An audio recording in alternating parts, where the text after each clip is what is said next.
Hello दोस्तों, आप सभी का हमारे इस चैनल में स्वागत है। तो फ्रेंड्स, आज के इस वीडियो में मैं आपके लिए हल षष्ठी यानी कि बलराम जयंती व्रत की एक कथा लेकर आई हूं। आई होप कि आप सबको यह वीडियो अच्छी लगेगी। हल षष्ठी व्रत की कथा इस प्रकार है। यह त्यौहार भाद्र पक्ष की षष्ठी तिथि को मनाया जाता है, जिसे हलषष्ठ राधा छठ भी कहा जाता है। यह त्यौहार संतान के सुख स्थान की लंबी आयु के लिए किया जाता है। विशेष रूप से उत्तर भारत में इस त्यौहार को रखा जाता है और मनाया जाता है। इस दिन संतान की लंबी उम्र के लिए रखी जाती है और पूजा की जाती है। संतान पर आने वाले सब संकट दूर हो जाते हैं। इस दिन कृष्ण के बड़े भाई बलदाऊ का भी जन्म हुआ था। ऐसी मान्यता है कि द्वापर युग में शेषनाग ने कृष्ण के बड़े भाई बलराम के रूप में जन्म लिया था। उनका शस्त्र हल है, इसलिए इस दिन महिलाएं हल से जुती हुई ज़मीन पर कोई भी चीज़ उगी हुई नहीं खाती और ना ही खेत में जाती हैं।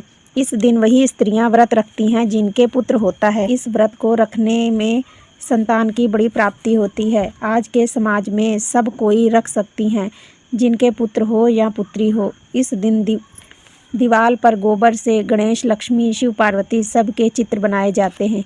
छठ की आकृति बनाई जाती है। झरबेरी प्लाश के पत्तों को इस्तेमाल करते हैं। इस पूजा में 7 प्रकार के खड़े अनाज रखे जाते हैं। महिलाएं पुत्रों के अनुसार मिट्टी के बर्तनों में भुने हुए अनाज इस्तेमाल करती हैं। अंत में हल छठ की कथा सुनती हैं। व्रत में गाय के दूध से बनी चीज़ें वर्जित होती हैं। इस व्रत में भैंस के दूध से बनी चीज़ें इस्तेमाल की जाती हैं। इस दिन औरतें तिन्नी के चावल खाकर व्रत रखती हैं। केवल पेड़ पर लगे हुए फल की खाने की अनुमति होती है। महुए के फूल का सेवन किया जाता है। आइए आपको सुनाते हैं हलषष्ठ की कथा। इसके बिना यह व्रत अधूरा माना जाता है। प्राचीन काल में एक ग्वालिन थी। प्रसव काल एकदम निकट था। एक दिन वह प्रसव के से व्याकुल थी। दूसरी ओर उसका मन दूध दही बेचने में लगा हुआ था।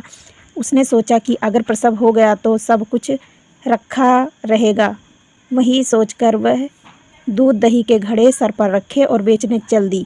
किंतु कुछ दूर पहुँचते ही उसे प्रसव पीड़ा शुरू हो गई। तब उसने एक बेरी के ओट में चली गई। वहाँ उसने एक बच्चे को जन्म दिया।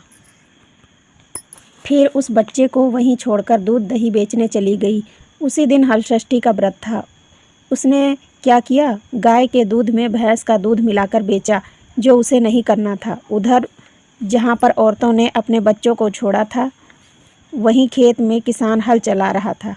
अचानक वह हल बच्चों को जा लगा। किसान ने देखा कि उसे बड़ा दुख हुआ और उसने वहीं पर लगी झरबेरी के कांटे से बच्चों को जख्म पर टाँके लगा दिए और वहाँ से चला गया।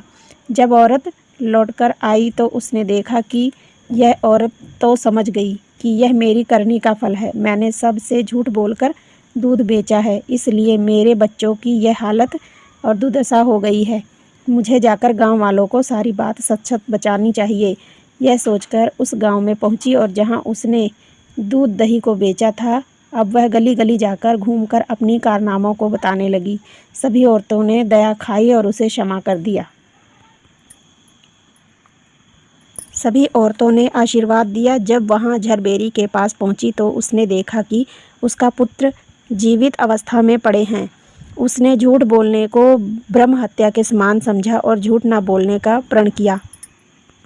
तो फ्रेंड्स, आपको हमारी ये हलषष्ठी व्रत की कथा कैसी लगी? अगर अच्छी लगी हो तो प्लीज़ लाइक शेयर कमेंट कीजिए। नए हैं तो सब्सक्राइब कीजिए। नेक्स्ट वीडियो लेकर हम फिर हाजिर होंगे। तब तक के लिए जय हिंद।